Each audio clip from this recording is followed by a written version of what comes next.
हरे कृष्णा द्विवेदी के सभी दर्शकों का हम आज की वीडियो में स्वागत करते हैं। और वे सभी लोग जो पहली बार हमारे चैनल से जुड़ रहे हैं, हम अपने चैनल पर वैदिक कल्चर, हिस्ट्री, लाइफस्टाइल एंड वैदिक साइंस से रिलेटेड वीडियोस अपलोड करते हैं जो कि स्क्रिप्चर्स पे बेस्ड होते हैं।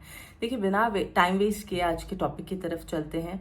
बहुत सारे लोगों को पता है कि श्री प्रेमानंद जी महाराज की जो पद यात्रा थी, जो वो अर्ली मॉर्निंग वॉक पे जाते थे, जिसके दर्शन करने अनेक दर्शनार्थी आते थे, श्रद्धालु आते थे, भक्त जन आते थे, वो स्थगित हो गई है किन्हीं कारणों वश। वैसे हम गौड़ीय वैष्णव संप्रदाय से हैं और इस विषय पर चर्चा करने का हमारा कोई अधिकार नहीं है, परंतु बहुत सारे ऐसे भक्त जो महाराज जी के अनुयायी हैं वो हमसे जुड़े हुए हैं और उन्होंने हमसे सवाल किया कि आपका क्या मानना है, ये किसकी गलती की वजह से इस तरह से हुआ है, किसका कौन दोषी है, आप ज़रा इस पे प्रकाश डालें। तो देखिए, इंडिविजुअल सबको आंसर करना पॉसिबल नहीं है, इसलिए हम एक छोटा सा वीडियो बना रहे हैं। देखिए, मैं कोई नहीं होती हूँ, मेरा कोई सामर्थ्य नहीं है, मेरी कोई क्वालिफिकेशन नहीं है इस टॉपिक पे बोलने की, परंतु जितना मैं समझ पाई हूँ उस अनुसार मैं आपसे ये चीज़ शेयर करना चाहूँगी। देखिए, कौन गलत है या किसकी वजह से यात्रा बंद हुई है ये कहना मुश्किल है, परंतु मेरे जो विचार है मैं यहाँ व्यक्त करना चाहूँगी। सभी लोगों ने सीधे सीधे ब्लेम किया है उन लोगों को जिन्होंने कंप्लेन किया है। देखिए, मैं एक छोटा सा उदाहरण लेकर यहाँ पर बात करना चाहूँगी या समझना चाहूँगी आपके व्यूज़ कि हम सभी भी गृहस्थ हैं, राइट। आप ऐसे सोच के चलिए कि हम एक सोसाइटी में रहते हैं और वहाँ पर हर रोज़ माता का जागरण होता है।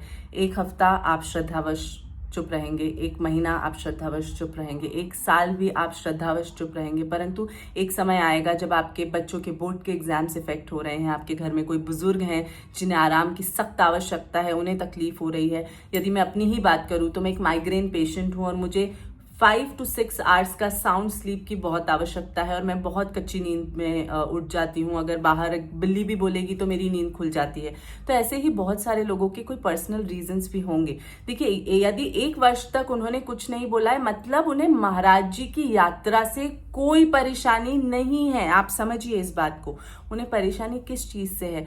जो चीजें अब बढ़ती जा रही है, जैसे कि रात भर म्यूजिक का चलना, जैसे कि रात भर लाउड स्पीकर्स का इस्तेमाल होना, जैसे कि वहां पर नृत्य प्रस्तुतियां होना, जैसे कि वहां भीड़ का शोर शराबा करना, चिल्लाना, गाना बजाना, इन चीजों से उन लोगों को परेशानी है। यदि उन्हें महाराज जी से परेशानी होती, महाराज जी की पद यात्रा से परेशानी होती, तो देखिए 1 साल से चल रही है ना यात्रा, उन्होंने अभी तक तो कुछ नहीं कहा। परंतु देखिए, आप ही सोच के देखें, यदि हर रोज आप नहीं सो पा रहे हैं और मुश्किल से 2-3 घंटे की नींद ले पा रहे हैं, सुबह आपको वही उठकर बच्चों को स्कूल भेजना है, गृहस्थी संभालनी है, नौकरी पे जाना है, बुजुर्गों को देखना है, आपके अनेक काम है गृहस्थी में जो हम सभी के होते हैं, तो देखिए ये मुश्किल तो होगा ना, हमें ये समझना पड़ेगा।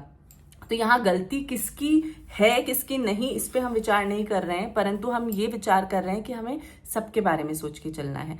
अब देखिए, किसकी वजह से महाराज जी की कह सकते हैं ये जो पद यात्रा है वो बंद हुई है, वो हम भक्तों की वजह से।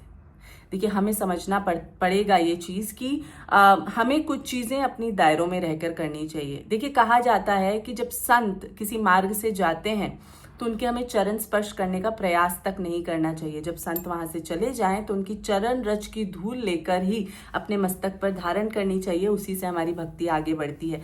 देखिए, जब मैंने इंद्रेश जी महाराज जी की कथा सुनी तो उन्होंने भी बताया था कि एक वैष्णव थे, मतलब एक संत थे, काफी सारे संत सभी अपने ठाकुर जियों के दर्शन कराते थे और वो संत कभी नहीं कराते थे। तो किसी ने कहा कि आपके ठाकुर जी के दर्शन आप क्यों नहीं कराते हैं, आप अपने ठाकुर जी दिखाइए। तो उन्होंने बोला, आप ये मत कहिएगा कि ऐसे कैसे ठाकुर हैं। तो जब वो उनके घर में गए तो एक मटके में उनके ठाकुर जी थे, तो उनके मुंह से स्वतः ही निकल गया कि अरे ये कैसे ठाकुर हैं। बोले, मैंने तुम्हें कहा था मेरे ठाकुर जी के लिए ये मत कहना। तो बोले, ठीक है माफ कर दो, लेकिन इस मटके में है क्या, तुम्हारे ठाकुर जी मटके समान क्यों है? तो उन्होंने बताया कि जब कोई संत, जहां से वैष्णव संत चले जाते हैं, मैं उनकी चरण की धूली इकट्ठी करके इस मटके में रखता हूं, यही मेरे ठाकुर जी। तो देखिए, ये होती है भावना संत के दर्शन करने की, हमें उन्हें परेशान नहीं करना है।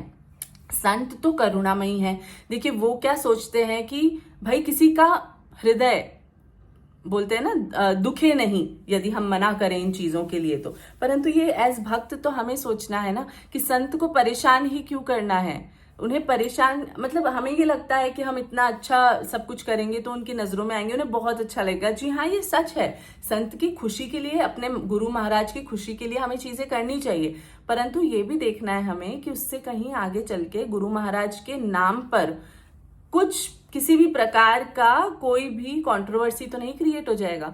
तो हम भक्तों को इन चीजों को ध्यान में रख के ही स्टेप्स लेने चाहिए और शांति से दर्शन पाने चाहिए। तो मैं ये कहूंगी कि देखिए, गलती किसी की भी नहीं है यहाँ पर, गलती सिर्फ हम लोगों की है कि हमने उस दर्शन के भाव को एक तरह से कह सकते हैं फंक्शनल चीज कर दिया है हर रोज के लिए। यदि भीड़ वहां खड़े रह के सिर्फ दर्शन पाए और महाराज जी अपनी यात्रा करें, पद यात्रा जो है, तो आई थिंक किसी को कोई तकलीफ नहीं होगी। तो यहीं पर हम अपनी वाणी को विराम देते हैं, क्योंकि ये हमारे चिंतन या फिर हमारी चर्चा का कोई विषय नहीं है। परंतु जैसा कि मैंने आपको कहा कि बहुत सारे वैष्णव हैं जो कि महाराज जी के अनुयायी हैं, वो बहुत ही ज्यादा आघात हैं इस बात से। तो देखिए, आप यही कर सकते हैं अभी कि श्री जी से प्रार्थना, है ना, श्री जी की चरण रज कृपा से यदि संभव हुआ तो ये फिर से शुरू हो जाएगा, और यदि नहीं भी हुआ तो देखिए इसमें श्री जी की ही कोई कृपा होगी। हमें तो ये सब पता ही है ना, जब हमें अपने संतों से, गुरुजनों की वाणी से ये सब सीखा है कि जो हो रहा है, दो तरीके हैं उसे एक्सेप्ट करने के, हरि इच्छा प्रबल और हरि कृपा प्रबल। तो यदि कुछ हो रहा है जो हमारे अनुसार हो रहा है तो वो हरि की कृपा प्रबल है, और अगर कुछ नहीं हो रहा है हमारे अनुसार तो वो हरि की इच्छा प्रबल है। क्योंकि हम शॉर्ट साइटेड होते हैं, हमें आने वाले कुछ 5 सालों के बारे में नहीं पता होता, परंतु भगवान को पता होता है, इसलिए भगवान वही करते हैं जो हम लोगों के लिए अच्छा होता है। तो आप बस श्री जी से प्रार्थना कीजिए। Thank you for watching this video. Hare Krishna.